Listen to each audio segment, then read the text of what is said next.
नाशाय श्रीशाय गुणराशये हृद्याय शुद्धविद्याय मध्वाय च नमो नमः। अभ्रमं भङ्गरहितम् अजडं विमलं सदा आनन्दतीर्थमतुलं भजे तापत्रयापहम्। भवति तनुभवादेडमो कोऽपि वाग्मी जडमतिरपि चन्तुर्जायते प्राज्ञमौलिः। सकलवचनचेतो देवता भारती सा मम वचसि धत्तां सन्निधिं मानसे च। तपोविद्याविरक्त्यादिसद्गुणौघाकरानहं वादिराजगुरून् वन्दे हयग्रीवपदाश्रयान्। मिथ्यासिद्धान्तदुर्ध्वान्त विध्वंसनविचक्षणः जयतीर्थाख्यतरणिः भासतां नोरदम्भरे। अर्थिकल्पितकल्पोऽयं प्रत्यर्थिगजकेसरे व्यासतीर्थगुरुर्भूयात् अस्मदिष्टार्थसिद्धये। दुर्वादिध्वान्तरवे विष्णवेद्देवरेन्द्रवे श्रीराघवेन्द्रगुरवे नमो अत्यन्तदयालवे। ब्रह्मचर्यहरिप्रेते सुविद्यावादशालिनः इष्टदान् कष्टहर्तॄन्नः विद्यामान्यान् मुनीन् नुमः। श्रीगुरुभ्यो नमः। हरि ಓಂ. ಹಿಂದೆ ಭಗವಂತನನ್ನು ಉಪಾಸನೆ ಮಾಡಬೇಕು ಅಂತಾದರೆ ಯಾವುದೋ ಒಂದು ಕ್ಷುದ್ರವಾದಂತಹ ಅಲ್ಪ ಸುಖದ ಅಪೇಕ್ಷೆಯಿಂದ ಭಗವಂತನನ್ನು ಆರಾಧನೆ ಮಾಡುವಂತಹದ್ದಲ್ಲ. ಹೇಗೆ ಅಂತಂದರೆ ಭಗವಂತನನ್ನು ಯಾವ ರೀತಿಯಾಗಿ ಆರಾಧನೆ ಮಾಡಬೇಕು ಅಂತ ಕೇಳಿದ್ರೆ, ಒಬ್ಬ ಶಿಲ್ಪಿ ಅವನ ಕೈಗೆ ಒಂದು ಕಲ್ಲನ್ನು ನೀಡಿದಾಗ ಆ ಕಲ್ಲು ಅದಕ್ಕೆ ಸನ್ನಿಧಾನಕ್ಕೆ ಬೇಕಾಗಿರತಕ್ಕಂತಹ ಒಂದು ಯೋಗ್ಯವಾದಂತಹ ಶಿಲ್ಪವನ್ನಾಗಿ, ಅದನ್ನು ಮೂರ್ತಿಯನ್ನಾಗಿ ಮಾಡಿ, ವಿಗ್ರಹವನ್ನಾಗಿ ಮಾಡಿ ಅದನ್ನು ಯೋಗ್ಯ ಅಂತ ಅನಿಸಿಕೊಡುತ್ತೆ. ಯೋಗ್ಯ ಅಂತ ಅನ್ನಿಸುವ ರೀತಿಯಲ್ಲಿ ಅದನ್ನು ಇಡ್ತಾನೆ ಎಂಬುದಾಗಿ ಹೇಳುತ್ತಾರೆ. ಹೀಗೆ ಭಗವಂತನನ್ನು ನಾವು ಆರಾಧನೆ ಮಾಡಬೇಕು. ಈ ರೀತಿಯಾದಂತಹ ಬೇರೆ ಬೇರೆ ರೀತಿಯಾಗಿ ಭಗವಂತನನ್ನು ನಾವು ತಿಳ್ಕೊಳ್ಬೇಕು ಎಂಬುದನ್ನು ಹೇಳಿ, ಆ ಉಪಾಸನೆಯನ್ನು ಮಾಡಿದ್ದರ ಫಲ ಏನು ಅಂತ ಕೇಳಿದರೆ, ಭಗವಂತ ನಮ್ಮ ಅನಾದಿಯಾದಂತಹ ಲಿಂಗದೇಹಾದಿಗಳನ್ನು ಭಂಗ ಮಾಡಿ ನಮ್ಮ ಸ್ವರೂಪದ ಅನುಭವವನ್ನು, ಸ್ವರೂಪ ದೇಹವನ್ನು ನಮಗೆ ಕೊಡ್ತಾನೆ ಎಂಬುದಾಗಿ ಹೇಳುತ್ತಾರೆ. ಅದಾದ ಮೇಲೆ ಭಗವಂತ ಯಾವ ರೀತಿಯಾಗಿ ವ್ಯಾಪ್ತನಾಗಿದ್ದಾನೆ, ಆ ಭಗವಂತ ವ್ಯಾಪ್ತವಾದಂತಹ ಭಗವಂತನ ಚಿಂತನೆಯನ್ನು ಯಾವ ರೀತಿಯಾಗಿ ನಡೆಸಬೇಕು ಎಂಬುದಕ್ಕೆ ಜಗನ್ನಾಥದಾಸರು ಹೇಳುವಂತಹ ಶೈಲಿ, ದೇಶಭೇದ ಆಕಾಶದಂದದಿ ವಾಸುದೇವನು ಸರ್ವಭೂತದಿ ಸರ್ವಭೂತ ನಿವಾಸಿ ಎನ್ನಿಸಿ ಚರಾಚರಾತ್ಮಕನೆಂದು ಕರೆಸುವನು. ದ್ವೇಷ ಸ್ನೇಹ ಉದಾಸೀನಗಳು ಇಲ್ಲಿ ಶರೀರಗಳೊಳಗೆ ಅವರ ಉಪಾಸನೆಗಳಂದದಲ್ಲಿ ಫಲವೀವನು. ಭಗವಂತ ಅವರವರ ಯೋಗ್ಯತೆಯ ಅನುಸಾರವಾಗಿ ಫಲವನ್ನು ನೀಡುತ್ತಾನೆ ಅಂತ ಹೇಳುತ್ತಾರೆ. ಅದನ್ನು ಜಗನ್ನಾಥದಾಸರು ಹೇಳುವಂತಹ ಶೈಲಿ ಹೇಗೆ ಅಂತ ಕೇಳಿದರೆ, ಭಗವಂತ ವಾಸ್ತವಿಕವಾಗಿ ಇಡೀ ಜಗತ್ತಿನಲ್ಲಿ ವ್ಯಾಪಿಸಿಕೊಂಡಿದ್ದಾನೆ. ಇಡೀ ಚರಾಚರ ಜಗತ್ತಿನಲ್ಲಿ ಭಗವಂತ ವ್ಯಾಪಿಸಿದ್ದಾನೆ. ದೇಶ ಭೇದ ಆಕಾಶದೊಂದಿಗೆ ದೇಶತಃ ಕಾಲತಃ ಯಾವುದರ ಒಂದು ಪರಿಧಿ ಇಲ್ಲದೆ ಭಗವಂತ ಏನಾಗಿದ್ದಾನೆ ಅಂತ ಕೇಳಿದ್ರೆ, ದೇಶ ಭೇದ ಆಕಾಶದಂತೆ ಅಲ್ಲಿ ಯಾವುದೇ ರೀತಿಯಾದಂತಹ ಭೇದ ರಹಿತನಾಗಿ ತಾನು ವ್ಯಾಪ್ತನಾಗಿದ್ದಾನೆ. ಆದರೆ ಆಕಾಶ ಹೇಗಾಗಿರ್ತದೆ ಅಂತ ಕೇಳಿದರೆ, ನಮಗೆ ಬೇಕಾಗಿರುವಂತಹ ರೀತಿಯಲ್ಲಿ ಅದನ್ನು ಒಂದು ಘಟಾಕಾಶ ಅಂತ ಹೇಳಿದಾಗ ಘಟಕ್ಕೆ ಸಂಬಂಧಪಟ್ಟಂತಹ ಆಕಾಶ, ಮಠಾಕಾಶ ಅಂತ ಹೇಳಿದಾಗ ಆ ಮಠದಲ್ಲಿ ಸಂಬಂಧಪಟ್ಟಂತಹ ಆಕಾಶ, ಹೀಗೆ ಆಕಾಶ ಎಂಬುದು ವಾಸ್ತವಿಕವಾಗಿ ಅದು ವ್ಯಾಪ್ತವಾದಂತಹದ್ದು. ಅಂತಹ ಆಕಾಶದ ರೀತಿಯಲ್ಲಿ ಏನಾಗಿದ್ದಾನೆ ಭಗವಂತ? ಸರ್ವಭೂತ ನಿವಾಸಿ, ಇಡೀ ಚರಾಚರ ಜಗತ್ತಿನಲ್ಲಿ ತಾನು ಒಳಗಿದ್ದುಕೊಂಡು ಏನಾಗಿದ್ದಾನೆ? ಚರಾಚರಾತ್ಮಕ, ಚರ ಅಚರ ಅಂದರೆ ಜಡ ಚೇತನ ಎಲ್ಲ ಆಕಾಶದಲ್ಲಿ ತಾನು ವ್ಯಾಪ್ತನಾಗಿದ್ದುಕೊಂಡು ಇದ್ದಾನೆ. ಅದಕ್ಕೋಸ್ಕರವಾಗಿ ವಾಸನಾತ್ ವಾಸುದೇವೋಸಿ ವಾಸ್ತಂ ಭುವನತ್ರಯಂ ಸರ್ವಭೂತ ನಿವಾಸೋಸಿ ವಾಸುದೇವ ನಮೋಸ್ತುತೆ ಅಂತ ಹೇಳಿಕೊಂಡು ಅವನನ್ನು ಹೇಳುವಂತಹದ್ದು. ಅಂತಹ ಒಂದು ಯಾವುದೇ ರೀತಿಯಾದಂತಹ ಸೀಮೆ, ಯಾವುದೇ ರೀತಿಯಾದಂತಹ ಪರಿಧಿಗಳು ಇಲ್ಲದೇ ಇರತಕ್ಕಂಥವನು ಭಗವಂತ. ಅಂತಹ ಭಗವಂತ ಏನೋ ಆಗಿರ್ತಾನೆ, ಅವನಿಗೆ ಶರೀರದಲ್ಲಿದ್ದಾಗ ಯಾವುದೇ ರೀತಿಯಾಗಿ ಒಂದು ದ್ವೇಷ, ಸ್ನೇಹ, ಉದಾಸೀನ ಈ ಯಾವ ಧರ್ಮಗಳು ಕೂಡ ಭಗವಂತನಲ್ಲಿ ಯಾವ ಕಾಲಕ್ಕೂ ಬರೋದಿಲ್ಲ. ಅವನು ಶುದ್ಧನಾದಂಥವನು. ಅಶುದ್ಧರಾದವರು ಯಾರು ಕೇಳಿದರೆ ಜೀವರುಗಳು. ಆ ಜೀವರುಗಳಲ್ಲಿ ಏನಾಗಿರ್ತದೆ ಕೇಳಿದರೆ ಜೀವಭೂತವಾದಂತಹ, ಜೀವನಿಮಿತ್ತವಾದಂತಹ ದ್ವೇಷವೋ, ಜೀವನಿಮಿತ್ತವಾದಂತಹ ಸ್ನೇಹವೋ, ಜೀವನಿಮಿತ್ತವಾದಂತಹ ಒಂದಷ್ಟು ಗುಣಧರ್ಮಗಳು ಅದು ಜೀವರನ್ನು ಆಶ್ರಯಿಸಿಕೊಂಡಿರ್ತದೆ. ಆದರೆ ಭಗವಂತನಲ್ಲಿ ಯಾವ ಕಾಲಕ್ಕೂ ಕೂಡ ಯಾವ ಒಂದು ದ್ವೇಷವೋ, ಸ್ನೇಹವೋ, ಪ್ರೀತಿಯೋ ಇದು ಯಾವುದೂ ಇಲ್ಲ. ಅಂತಹ ಭಗವಂತ ವ್ಯಾಪ್ತನಾಗಿದ್ದುಕೊಂಡು ಇಡೀ ಚರಾಚರ ಜಗತ್ತಿನಲ್ಲಿ ತಾನು ವ್ಯಾಪ್ತನಾಗಿದ್ದುಕೊಂಡು ಏನಾಗಿರ್ತಾನೆ ಕೇಳಿದರೆ ಅವರ ಉಪಾಸನೆಗಳಿಗೆ ಯಾರು ಯಾವ ರೀತಿಯಾಗಿ ಉಪಾಸನೆಯನ್ನು ಮಾಡ್ತಾರೆ, ಅವನನ್ನು ಯೋಗ್ಯವಾದಂತಹ ರೀತಿಯಲ್ಲಿ ಉಪಾಸನೆಯನ್ನು ಮಾಡಿದರೆ ಯೋಗ್ಯವಾದಂತಹ ಫಲ, ಬೇಡವಾದಂತಹ ಅಯೋಗ್ಯವ ರೀತಿಯಾಗಿ ಉಪಾಸನೆಯನ್ನು ಮಾಡಿದರೆ ಅಯೋಗ್ಯವಾದಂತಹ ಫಲ. ಹೀಗೆ ಅವನನ್ನು ಅವರಿಗೆ ಫಲವನ್ನು ಕೊಡ್ತಾನೆ ಅಂತ ಹೇಳ್ತಾರೆ. ಯಥಾ ಸರ್ವಗತಂ ಸೌಕ್ಷ್ಮಂ ಆಕಾಶಂ ನೋಪಲಿಪ್ಯತೆ ತತ್ ಸರ್ವತ್ರಾವಸ್ಥೋ ದೇಹೇ ತಥಾತ್ಮ ನೋಪಲಿಪ್ಯತೆ.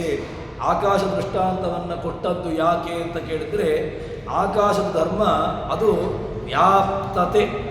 ಆ ಆಕಾಶ ಧರ್ಮ ಅದು ಸಕಲ ಎಲ್ಲ ಕಡೆಗಳಲ್ಲೂ ಕೂಡ ಅದು ಆಕಾಶ ಹರಡಿಕೊಂಡುಂಟು.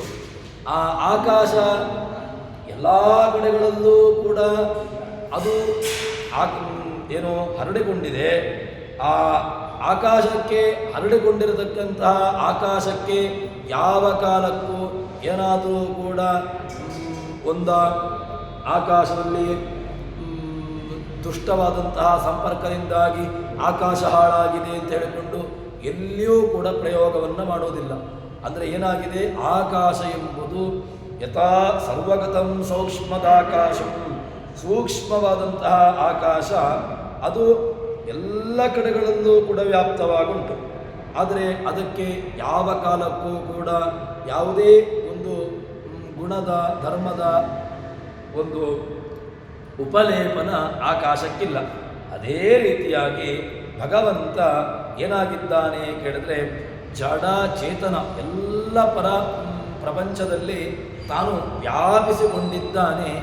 ಆ ವ್ಯಾಪಿಸಿಕೊಂಡಿರತಕ್ಕಂತಹ ಭಗವಂತನಿಗೆ ಆಕಾಶದ ರೀತಿಯಲ್ಲಿ, ಆಕಾಶಕ್ಕೆ ಹೇಗೆ ದೋಷದ ಸಂಪರ್ಕ ಆಗೋದಿಲ್ವೋ ಅದೇ ರೀತಿಯಾಗಿ ಭಗವಂತನಿಗೂ ಕೂಡ ಯಾವುದೇ ರೀತಿಯಾದಂತಹ ದುಷ್ಟವಾದಂತಹ ವಸ್ತುವಿನ ಸಂಪರ್ಕವಾಗಲಿ ಅಥವಾ ದೇಹ ಸಂಬಂಧ, ಸರ್ವತ್ರಾವಸ್ಥೋ ದೇಹೇ, ಭಗವಂತ ದೇಹದಲ್ಲಿ ಎಲ್ಲ ಕಡೆಗಳಲ್ಲೂ ಕೂಡ ಅವಸ್ಥಿತನಾಗಿದ್ದಾನೆ.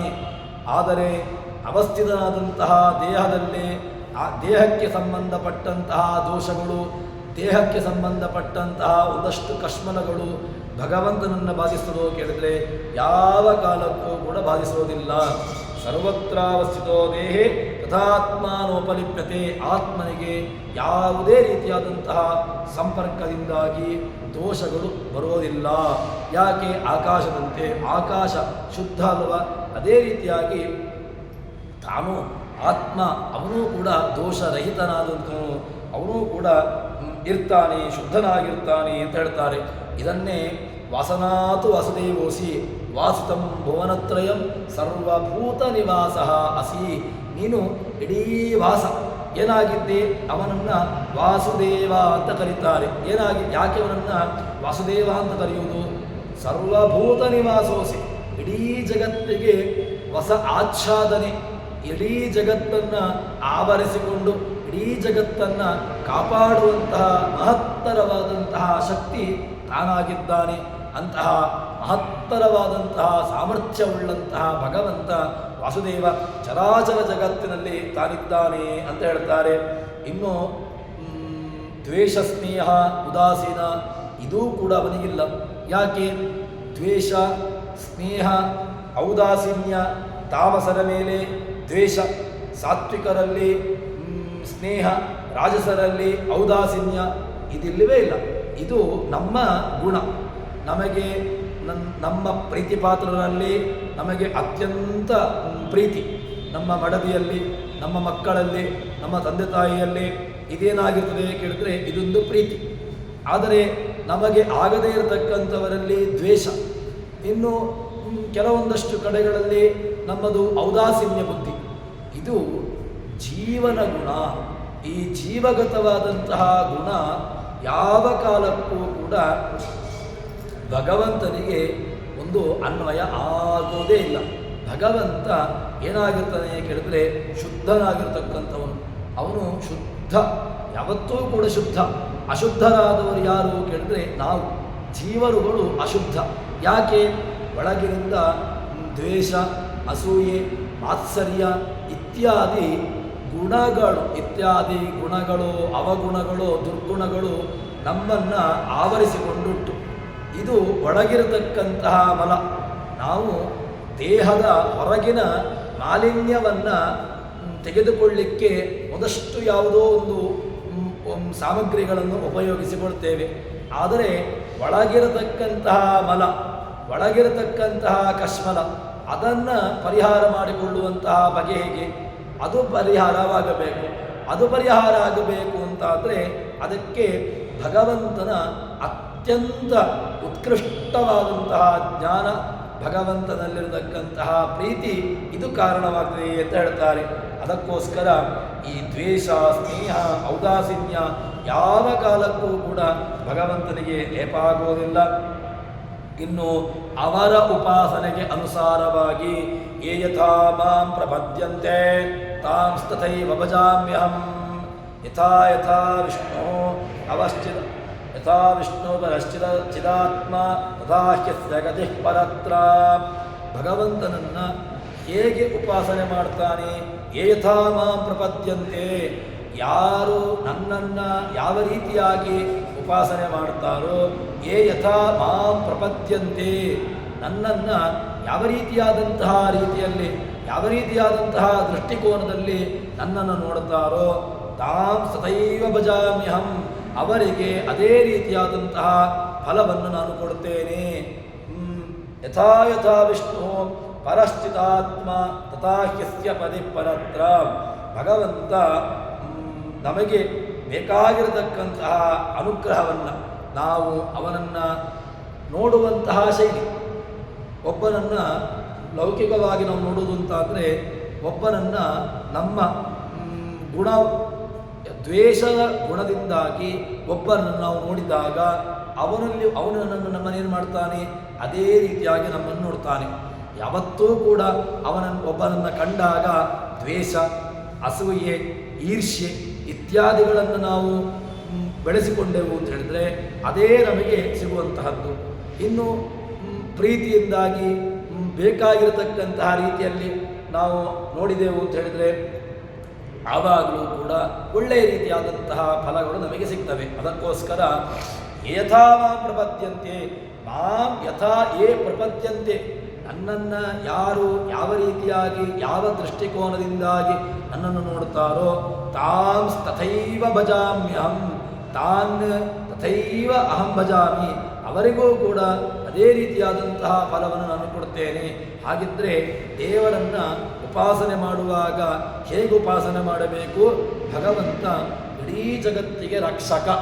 ಇಡೀ ಜಗತ್ತು ಯಾರ ಅಧೀನವಾಗಿದೆ ಅಂತ ಕೇಳಿದ್ರೆ ತದಧೀನ, ಅವನ ಅಧೀನವಾಗಿದೆ ಎಂಬಂತಹ ದೊಡ್ಡ ಚಿಂತನೆಯಲ್ಲಿ ನಾವು ಭಗವಂತನನ್ನು ಉಪಾಸನೆ ಮಾಡಬೇಕು. ಆ ಉಪಾಸನೆ ನಮಗೆ ಒಳ್ಳೆಯ ಗತಿ. ಯಾವುದು ಒಳ್ಳೆಯ ಗತಿ? ಭಗವಂತನ ಗತಿಯನ್ನು, ಭಗವಂತನೆಂಬಂತಹ ಗತಿ. ಬೇರೆ ಯಾವುದೂ ಕೂಡ ಗತಿಯಲ್ಲ. ಯಾಕೆ? ಬೇರೆ ಯಾವ ಗತಿಗಳು ಕೂಡ ನಮ್ಮ ಎತ್ತರದ ಸ್ಥಾನವನ್ನು ನಮಗೆ ಕೊಡಲಿಕ್ಕೆ ಸಾಧ್ಯವೇ ಇಲ್ಲ. ಹಾಗಿದ್ದರೆ ಎತ್ತರದ ಸ್ಥಾನ ಕೊಡಬೇಕು, ಎತ್ತರದ ಗತಿ ಬೇಕು ಅಂತ ಹೇಳಿದರೆ ಅದಕ್ಕಿರತಕ್ಕಂತಹ ಉಪಾಯ, ಮಾರ್ಗ ಅದು ಕೇವಲ ಭಗವಂತನನ್ನು ಉಪಾಸನೆ ಮಾಡುವಂತಹದ್ದು ಅಂತ ಹೇಳ್ತಾರೆ. ಸರಿ, ಭಗವಂತನನ್ನು ಉಪಾಸನೆ ಮಾಡ್ತೇನೆ. ಭಗವಂತನನ್ನು ಉಪಾಸನೆ ಮಾಡಿದಂತಹ, ಭಗವಂತನನ್ನು ವ್ಯಾಪ್ತನಾದಂತಹ ಭಗವಂತನನ್ನು ಉಪಾಸನೆ ಮಾಡಿದ್ದರಿಂದಾಗಿ ಏನಾಗ್ತದೆ? ನನಗೇನಾದರೂ ಕೂಡ ನನಗೆ ಅದರಿಂದ ಲಾಭ ಉಂಟಾ? ಭಗವಂತನನ್ನು ಉಪಾಸನೆ ಮಾಡಬೇಕು, ಸರಿ.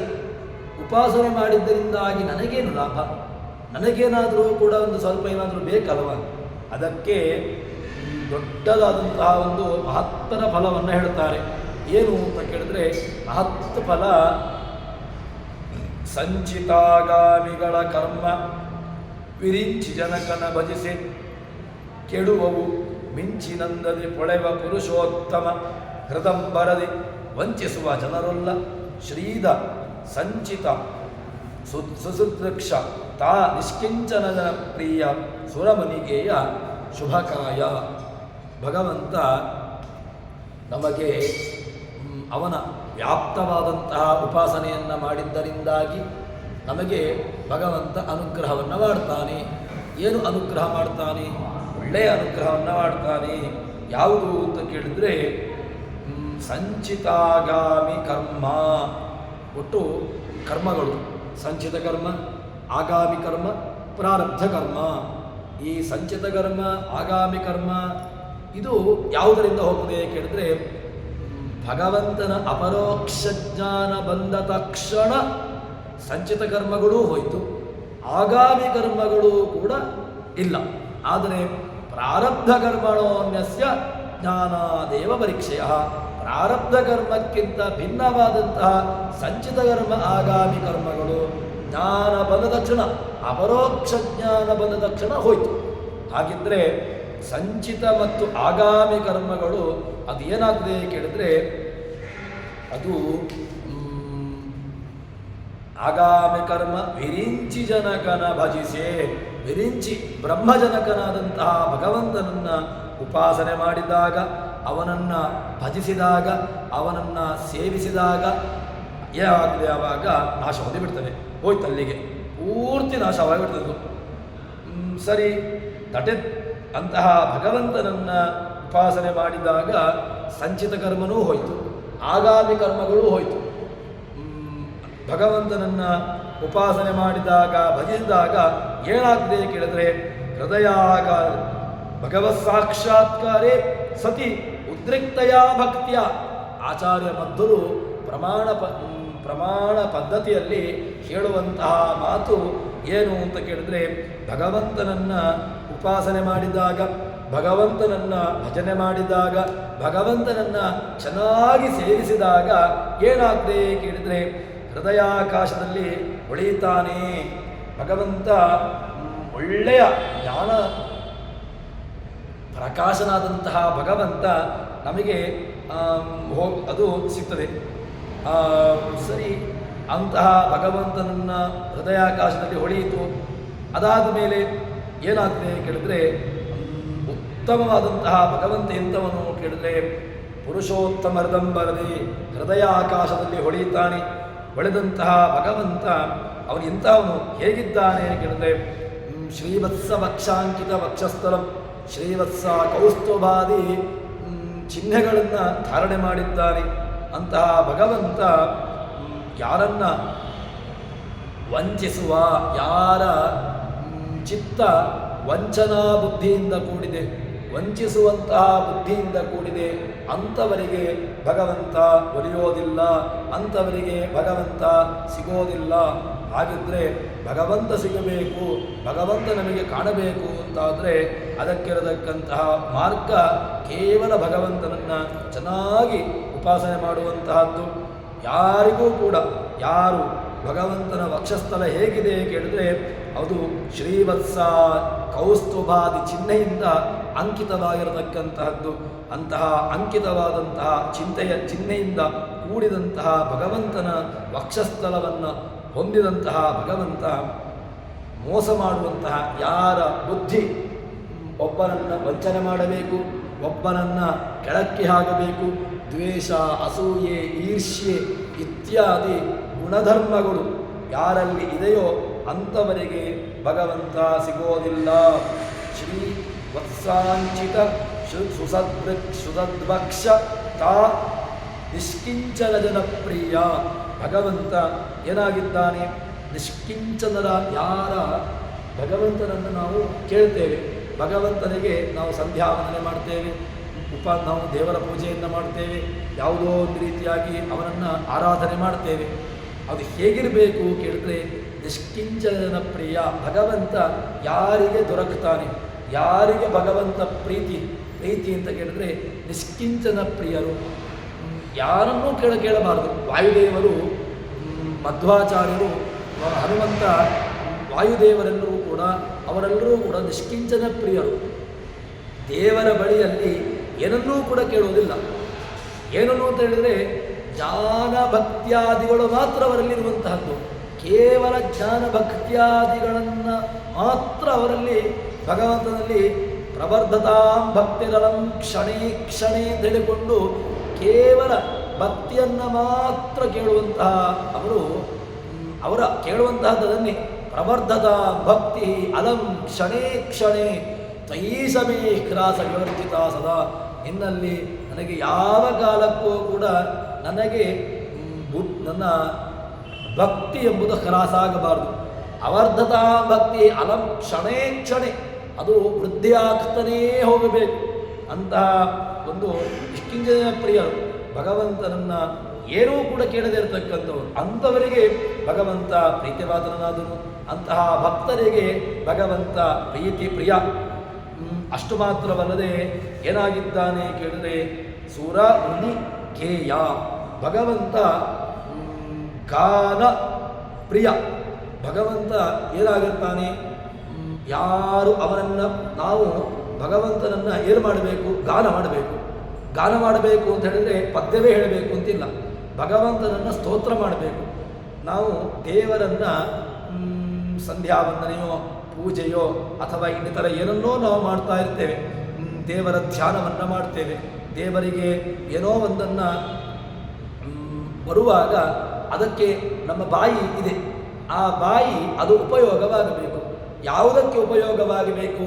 ಯಾವುದೋ ಒಂದು ಹಾಡು ಹರಟೆಯಾಗಿ ಅದನ್ನು ಉಪಯೋಗಿಸಿಕೊಳ್ಳುವಂತಹದ್ದಲ್ಲ. ಮತ್ತು ಈ ಬಾಯಿ ಗಾನಕ್ಕೆ ಉಪಯೋಗವಾಗಬೇಕು. ಅಂದರೆ ಇದು ಭಗವಂತನನ್ನು ಭಗವಂತನ ಗುಣಗಳನ್ನು ಕೊಂಡಾಡಲಿಕ್ಕೆ ಇರತಕ್ಕಂತಹ ಬಾಯಿಯಾಗಬೇಕು.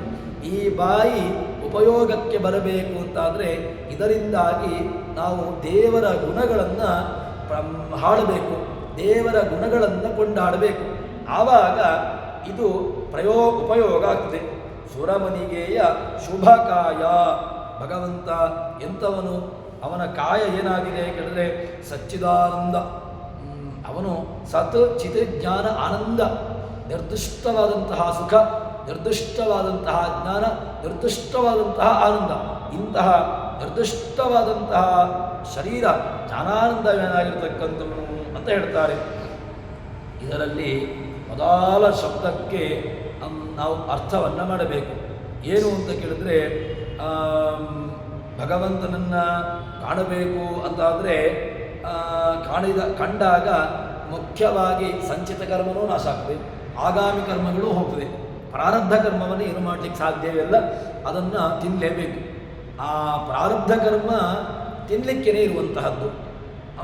ಆದರೆ ಈ ಸಂಚಿತ ಆಗಾಮಿ ಕರ್ಮಗಳ ವಿಷಯವನ್ನು ಹೇಳುತ್ತಾರೆ. ಸಂಚಿತ ಅಂದರೆ ಅಪರೋಕ್ಷ ಜ್ಞಾನದ ಹೊರಗಿರತಕ್ಕಂತಹ ದುಷ್ಕರ್ಮ. ಇನ್ನು ಆಗಾಮಿ ಅಪರೋಕ್ಷ ಜ್ಞಾನ ಬಂದ ಮೇಲೆ ಮಾಡುವಂತಹ ಒಂದಷ್ಟು ಕರ್ಮಗಳು. ಸಚೈಂದಾಂಶ ಸಮರ್ಥೋಕ್ತಿರ್ ಭಸ್ಮಸಾತ್ ಕುರುತೇರ್ಜುನ ಜ್ಞಾನಾಗ್ನಿ ಸರ್ವಕರ್ಮಾಣಿ ಭಸ್ಮಸಾತ್ ಕುರುತೆ ತಥಾ ಪ್ರಾರಬ್ಧ ಕರ್ಮಣೋನ್ಯಸ್ಯ ಜ್ಞಾನಾದೇವ ಪರೀಕ್ಷೆಯ. ಜ್ಞಾನಾಗ್ನಿ ಸರ್ವಕರ್ಮಾಣಿ ಭಸ್ಮಸಾತ್ ಕುರುತೆ ಅರ್ಜುನ. ಇದು ಜ್ಞಾನ ಎಂಬಂತಹ ಅಗ್ನಿ ಅದೇನು ಮಾಡ್ತದೆ? ಉಳಿದದ್ದೆಲ್ಲವನ್ನೂ ನಾಶ ಮಾಡಿರ್ತದೆ. ಪ್ರಾರಬ್ಧ ಕರ್ಮಕ್ಕಿಂತ ಭಿನ್ನವಾದಂತಹದ್ದು, ಪ್ರಾರಬ್ಧ ಕರ್ಮಕ್ಕಿಂತ ಭಿನ್ನವಾದಂತಹ ಕರ್ಮಗಳು ಅದು ಜ್ಞಾನದಿಂದಲೇ ನಾಶ ಆಗಿಬಿಡ್ತದೆ. ಪ್ರಾರಬ್ಧ ಕರ್ಮ ಮಾತ್ರ ಜ್ಞಾನ ಬಂದ ಮೇಲೂ ಕೂಡ ಅದನ್ನು ತಿಂದೇ ತಿನ್ನಬೇಕು, ಏನು ಮಾಡಲಿಕ್ಕೂ ಸಾಧ್ಯ ಇಲ್ಲ, ಅದನ್ನು ತಾನೇ ತಿನ್ನಬೇಕು ಅಂತ ಹೇಳ್ತಾರೆ. ಅಂತಹ ಯಥೈಂಧಾಂಸಿ ಸಮಿದ್ದೋಗ್ನಿರ್ ಭಸ್ಮಸಾತ್ ಕುರುತೆ ಅರ್ಜುನ. ಯಥಾ ಇಂಧಾಂಸಿ, ಹೇಗೆ ಇಂಧನಗಳು ಇಂಧೀದೀಪ್ತವು, ಇಂಧನಗಳು ಏನಾಗ್ತವೆ ಕೇಳಿದರೆ ಅದು ಅಗ್ನಿಗೆ ಬಿದ್ದಾಗ ಎಲ್ಲವನ್ನೂ ಭಸ್ಮ ಮಾಡಿಬಿಡ್ತದೆ. ಅದೇ ರೀತಿಯಾಗಿ ಜ್ಞಾನ ಅದೇನು ಮಾಡ್ತದೆ ಕೇಳಿದ್ರೆ ಎಲ್ಲವನ್ನೂ ನಾಶ ಮಾಡಿಬಿಡ್ತದೆ, ಯಾವುದನ್ನೂ ಕೂಡ ಅದು ಬಿಡೋದಿಲ್ಲ ಅಂತ ಹೇಳ್ತಾರೆ. ಅವನ ಭಗವಂತ ಅವನು ಯಾವುದನ್ನು ಬಯಸುವವನಲ್ಲ. ಮತ್ತೆ ಯಾರು ಬಯಸುವವರಿದ್ದಾರೆ ಅವರಿಗೆ ಭಗವಂತ ಪ್ರೀತಿಪಾತ್ರನೂ ಆಗುವುದಿಲ್ಲ. ಭಗವಂತ ಯಾರಿಗೆ ಪ್ರಿಯನಾಗ್ತಾನೆ, ನಿಷ್ಕಿಂಚನ ಪ್ರಿಯರು, ಅವರಿಗೆ ಏನೂ ಬೇಡ, ಕೇವಲ ಜ್ಞಾನದ ಒಂದು ಜ್ಞಾನ ಮಾತ್ರ ಕೇಳ್ತಾ ಇರ್ತಾರೆ. ಭಗವಂತನ ಜ್ಞಾನ, ಭಗವಂತನ ಭಕ್ತಿ, ಇದನ್ನು ಮಾತ್ರ ಮಾಡ್ತಾ ಇರ್ತಾರೆ. ಅಂಥವರಿಗೆ ಭಗವಂತ ಪ್ರಿಯನಾಗ್ತಾನೆ ಅಂತ ಹೇಳ್ತಾರೆ. ಸರಿ, ಅವನ ನಾರಾಯಣಂ ನಿಖಿಲ ಪೂರ್ಣ ಗುಣೈಕ ದೇಹಂ ನಿರ್ದೋಷಂ ಆಪ್ಯತಮಂ ಅಂತ ಹೇಳಿಕೊಂಡು ಭಗವಂತನನ್ನ ಹೇಳ್ತಾರೆ. ಏನಾಗಿದ್ದಾನೆ ಕೇಳಿದ್ರೆ ನಾರಾಯಣಂ ನಿಖಿಲ ಪೂರ್ಣ ಗುಣೈಕ ದೇಹಂ. ಅವನು ಗುಣಗಳು ನಿಖಿಲ ಪೂರ್ಣ, ಒಂದೊಂದು ಗುಣಗಳು ಇದ್ದಾವೋ ಇವನಲ್ಲಿ. ಗುಣಗಳು ಅದು ಹೇಗಿದೆ ಕೇಳಿದ್ರೆ ಅಗಾಧವಾಗಿದೆ. ಅದು ಅದೇ ಒಂದು ಶರೀರವಾಗಿ ಬಂದರೆ ಹೇಗಿರ್ತದೋ ಆ ರೀತಿಯಾಗಿ ಒಂದು ಗುಣಮೂರ್ತಿ, ಗುಣ ಬಂದಾಗ ಹೇಗಿರ್ತದೋ ಆ ರೀತಿಯಾದಂತಹ ಗುಣಮಯನಾಗಿರ್ತಕ್ಕಂಥವನು. ಮತ್ತೆ ಶುದ್ಧಾನಂದೋರ ಸಂವಿದ್ಯುತಿ ಬಲ ಬಲ ಬಹು ಔದಾರ್ಯ ದೇಹಂ ವೀರ್ಯಾದಿ ದೇಹಂ ಚಿಂತಾ ಸಂತಾಪಲೇಪೋದ್ಭವ ಮೃತ್ಯುರಾಶೇಷದೋಷಾದಿ ದೂರಂ. ಭಗವಂತನ ಶುಭಕಾಯ, ಭಗವಂತನ ಕಾಯ ಯಾವುದು ಅಂತ ಕೇಳಿದ್ರೆ ಶುಭಕಾಯ, ಶುದ್ಧವಾಗಿರತಕ್ಕಂತಹ ಆನಂದ, ಗುರುದ್ಯುತಿ, ಬಾಲ, ಔದಾರ್ಯ, ವೀರ್ಯ ಇತ್ಯಾದಿಗಳು ಅಗಾಧವಾಗಿದೆ. ಇದೇ ಒಂದು ಮೂರ್ತಿಯಾಗಿ ಬಂದರೆ ಹೇಗಿರ್ತದೋ ಅಂತಹ ಒಂದು ಶರೀರವುಳ್ಳವನು. ಅಂತಹ ಭಗವಂತನನ್ನು ನಾವು ಉಪಾಸನೆ ಮಾಡಿದಾಗ ಏನಾಗ್ತದೆ ಕೇಳಿದರೆ ನಮ್ಮ ಸಂಚಿತ ಕರ್ಮ, ಆಗಾಮಿ ಕರ್ಮ ಇದೆಲ್ಲವೂ ಕೂಡ ನಾಶವಾಗಿ ಬಿಡ್ತದೆ. ಹಾಗಿದ್ದರೆ ಭಗವಂತನ ದರ್ಶನ ಬೇಕು. ಭಗವಂತನ ದರ್ಶನ ಮಾಡಿ ಬೇಕಾಗುವುದಕ್ಕೋಸ್ಕರವಾಗಿ ಮೊದಷ್ಟು ತಾನು ಪ್ರಯತ್ನವನ್ನು ಪಡಬೇಕು. ಯಾವುದು ಪ್ರಯತ್ನ? ಭಗವಂತ ಸುಮ್ಮನೆ ಒಲಿಯುವನಲ್ಲ. ಭಗವಂತ ನನಗೆ ತುಂಬ ನಾನು ಸೇವೆ ಮಾಡಿದ್ದೇನೆ ಹಾಗೆ ಅಂತ ಹೇಳಿದ ಭಗವಂತ ನನಗೆ ಸಿಗಬೇಕು ಹೇಳಿಕೊಂಡು ಭಗವಂತ ನಾನು ಹೇಳಿದ್ದಕ್ಕೆ ಭಗವಂತ ನನಗೆ ಒಲಿಯುವವನಲ್ಲ. ಮತ್ತು ನಾನು ಭಗವಂತನಿಗೆ ಒಂದಷ್ಟು ಏನೋ ಸೇವೆಗಳನ್ನು ಮಾಡಿದ್ದೇನೆ, ಭಗವಂತ ನನಗೆ ಒಲಿಯಬೇಕು ಅಂತ ಹೇಳಿದರೆ ಆ ನಿಮಿತ್ತದಿಂದಾಗಿಯೂ ಕೂಡ ಒಲಿಯುವವನಲ್ಲ. ಭಗವಂತ ಒಲಿಯಬೇಕು, ಭಗವಂತ ಸಾಗಬೇಕು, ಭಗವಂತ ನಮಗೆ ಕಾಣಬೇಕು ಅಂತಾದರೆ ಅದಕ್ಕಿರತಕ್ಕಂತಹ ಮಾರ್ಗ ಯಾವುದು ಕೇಳಿದರೆ ಕೇವಲ ಜ್ಞಾನ, ಶುದ್ಧವಾಗಿರತಕ್ಕಂತಹ ಆನಂದಾದಿಗಳು ಮಾತ್ರ ಭಗವಂತನನ್ನು ಕಾಣುವುದಕ್ಕೆ ಉಪಕಾರಿಯಾಗಿದೆ ಅಂತ ಹೇಳ್ತಾರೆ. ಅವನ ಈ ಹಿಂದೆ ಒಂದು ಮಾತು ಬಂದಿತ್ತು, ಏನು ಅಂತ ಕೇಳಿದ್ರೆ ಜಗದಂಬ ಅಮಲ ಸುಂದರ ಗೃಹ ವಕ್ಷ ಉದರ ಯೋಗಿನ್ ಕರುಣಾಪೂರ್ಣ ವರಪ್ರದ ಚರಿತಂ ಜ್ಞಾಪಯ ಮೇತೆ. ಭಗವಂತನ ವಕ್ಷಸ್ಥಲ ಎದೆ ಅದು ಹೇಗಿದೆ ಕೇಳಿದ್ರೆ ಭಗವಂತನ ಎದೆ ಅದು ಶ್ರೀವತ್ಸ ಕೌಸ್ತುಭಾದಿ ಚಿಹ್ನೆಗಳಿಂದ ಅಲಂಕೃತವಾಗಿದೆ. ಹೇಳ್ತಾರೆ ಆಚಾರ್ಯ ಮಧ್ವರು, ವಚನಸ್ತುತದಲ್ಲಿ ಜಗದಂಬ ಅಮಲ ಸುಂದರ, ಜಗತ್ತಿಗೆ ತಾಯಿಯಾಗಿರತಕ್ಕಂತಹ ಲಕ್ಷ್ಮೀದೇವಿ, ಆ ಲಕ್ಷ್ಮೀದೇವಿ ಏನಾಗಿದ್ದಾಳೆ ಕೇಳಿದರೆ ಭಗವಂತನ ಹೃದಯದ ವಕ್ಷಸ್ಥಲದಲ್ಲಿ ಬಹಳ ಸುಂದರವಾಗಿರತಕ್ಕಂತಹ ರೀತಿಯಲ್ಲಿ ಹೊಳಿತಾ ಇದ್ದಾಳೆ. ಅಮಲ ಸುಂದರ ಗೃಹ ವಕ್ಷ ಉದರ ಯೋಗಿ, ಅಂತಹ ಶುದ್ಧವಾದಂತಹ ಉದರ, ಭಗವಂತನ ಹೊಟ್ಟೆಯೂ ಕೂಡ ತುಂಬ ಅದ್ಭುತವಾಗಿದೆ. ನಮ್ಮಂತೆ ಇರತಕ್ಕಂತಹ ಹೊಟ್ಟೆ ಉಳ್ಳವನಲ್ಲ. ಭಗವಂತನ ಉದರವೂ ಕೂಡ ಉದರಂ ಚಿತ್ತವೀಶಸ್ಯ, ಭಗವಂತನ ಉದರಾದಿಗಳನ್ನು ಚಿಂತನೆ ಮಾಡಬೇಕು. ಯಾಕೆ? ಅವನ ಉದರಾದಿಗಳನ್ನು ಚಿಂತನೆ ಮಾಡಿದ್ರಿಂದಾಗಿಯೂ ಕೂಡ ಭಗವಂತ ನಮಗೆ ಅನುಗ್ರಹವನ್ನು ಮಾಡ್ತಾನೆ ಅಂತ ಹೇಳ್ತಾರೆ. ಆದ್ದರಿಂದ ಅಂತಹ ಅತ್ಯದ್ಭುತವಾದಂತಹ ಗುಣಗಳಿಂದ ಯುಕ್ತನಾದಂತಹ ಭಗವಂತನನ್ನು ಚಿಂತನೆ ಮಾಡಿದಾಗ ನಮ್ಮ ಎಲ್ಲ ಕರ್ಮಗಳು, ಈ ಪ್ರಾರಬ್ಧ ಕರ್ಮ ಬಿಟ್ಟು ಉಳಿದಂತಹ ಸಂಚಿತ ಕರ್ಮ, ಆಗಾಮಿ ಕರ್ಮ ಎಲ್ಲವನ್ನೂ ಭಗವಂತ ನಾಶ ಮಾಡಿ ನಮ್ಮನ್ನು ಉದ್ಧಾರ ಮಾಡ್ತಾನೆ ಎಂಬ ವಿಚಾರವನ್ನು ಹೇಳ್ತಾರೆ. ಆ ರೀತಿಯಾದಂತಹ ಉಪಾಸನೆಯನ್ನು ಮಾಡುವಂತೆ ಆಗಲಿ ಎಂಬಲ್ಲಿ ಹರಿಪ್ರಿಯತಾ ಶ್ರೀಕೃಷ್ಣಾರ್ಪಿತಮಸ್ತು. ಯಸ್ಸರ್ವಣ ಸಂಪೂರ್ಣ ಸರ್ವದೋಷ ವಿವರ್ಜಿತ ಪ್ರಿಯತಾ ಪ್ರಿಯದೇವಾಲಂ ವಿಷ್ಣುರಮೇ ಪರಮಸ್ವೃತ್ ಶ್ರೀಕೃಷ್ಣಾರ್ಪಿತಮಸ್ತು.